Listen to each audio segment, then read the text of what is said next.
Hey friends, how you all doing? Hope you all are doing well. My name is Jesse Hughes, and I'm real grateful and happy that you all came to listen to me for the next couple of minutes. And I'm thankful for you took out of your busy schedule. Like I said, you could have been doing a lot of different other things, but you came to be with me. I'm thinking here sitting, I was watching the news earlier, and I'm thinking about a lot of things that go on the news, a lot of bad news that are being portrayed on the news, a lot of things that are in the newspapers. And I'm also thinking about where we have came as far as with society. Now we have gotten to the point now where there are so many different things that are going on that if our souls are not anchored in God, if our mind is not on God or fully vested in God, it will cause us to be discouraged. It will cause us to be upset. It will cause us to want to go after that thing or go after this thing with no God in it. But I want to let you know that regardless of what's going on in society, what's going on in the school system, what's going on in the political system, what's going on with the war in Ukraine, for the pandemic, for is a lot of different bad news, I want to let you know that there's a way out of all of the things that we're going through. We've lost our consciousness, we've lost our heart, we have lost our mind as to do the right thing. Now it's more like anything goes. You know, you can do this or do that and you be accepted. You know, there was a time when we used to have a conscience as to what we do, how we treated people, how we treated society, how we treated the church, how we treated the people in the church.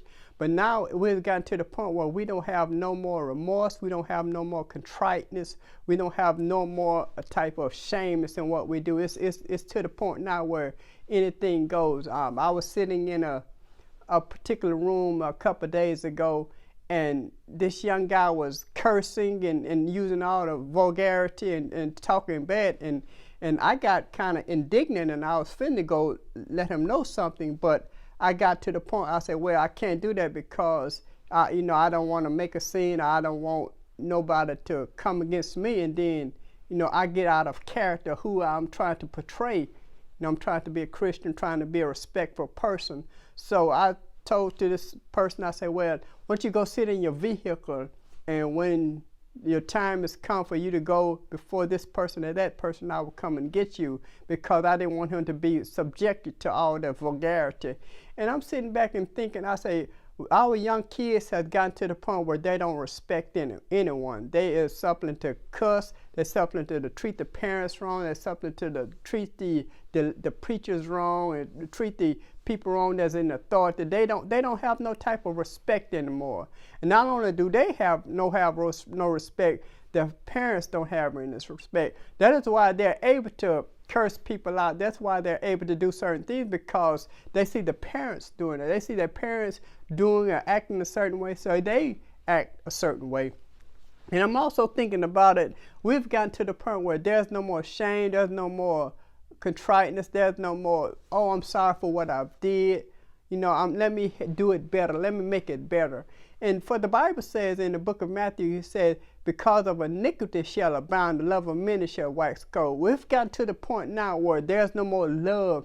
There's no more love for the next man. There's no more love for the neighbor. There's no more love for the husband, the wife. We can do anything, say anything. We could put certain businesses out there that even it's not up to the other person to know what's going on in your home or what's going on with your husband or your wife. We've gotten to the point right now where we can just do anything and it flies. We could say anything and it flies. We could curse people out. We could kill people. We could shoot people.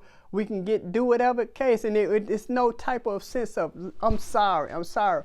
But we've got to get back to the point where we are not only sorry for how we treat people, we've got to get back to the point where we've got to treat God a certain way. We've got to get to the point where, God, I'm sorry for what I did last week. I'm sorry for what I did last month. I'm sorry for what I did last night. God, help me to be better. Help me to be a better person. Help me to love right. Help me to think right. Help me to walk right. Because if God gets into the picture, then everything will be all right. But that is why society has gotten to the point that it is now, because the love of God has been taken out of society. Now we can do anything, we can say anything, we can act and go anywhere we want to do, and then it's all good. But if we get God back into the picture, everything will be okay, because the nation, the creation is yearning for the time when God will come back and will establish his kingdom. But now we've gotten to the point now that creation is yearning for God to come back. And if the creation is yearning for God to come back,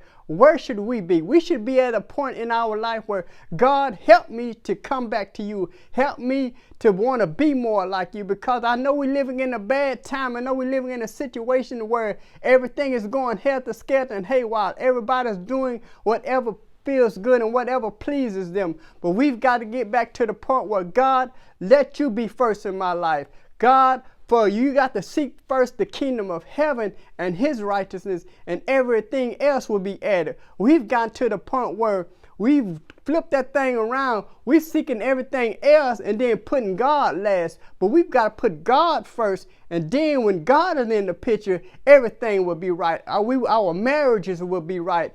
Our relationships with our kids will be right. Our relationships on the job will be right. Our relationship in the community and the world will be right. But first, we've got to get God in the picture. And when we get God in the picture, when we get God back to his rightful place, then we can go out. We can go out and have more love to give to people. We can have more love to give to our husbands, our wives. But first, we've got to get to the point where it's all about God. And when God is in there first, then we can change the world. But we've got to get to the mind, in order to change the world, we first got to change ourselves. We got to change our focus. We got to change our mindset, because when God is in the picture, everything else will be okay. But when God is not in the picture, that is when the world becomes helter-skelter and go haywire. That's why there could be so much killing and so much division. There could be so much discord among the world, because God is not in the picture. But I want to let you know today or tonight or whenever you're watching this thing, that when we get God in the picture, then we can change the world. Then we could change our marriages. Then we could change our kids. Then we could change society. But first, we got to get God in the picture. And when God is in the picture, everything else will be okay. So I thank you all for listening to me. I thank you all for taking out of your busy schedule. Thank you for listening to me for these couple of minutes. And if you like what I said, if you like the content, if you like what I produced or whatever, I hope that you like it. I hope you subscribe and give me a thumb up and say thank you, Jesse, for those words. For until this time next time, I want to say God bless you, and God bless you.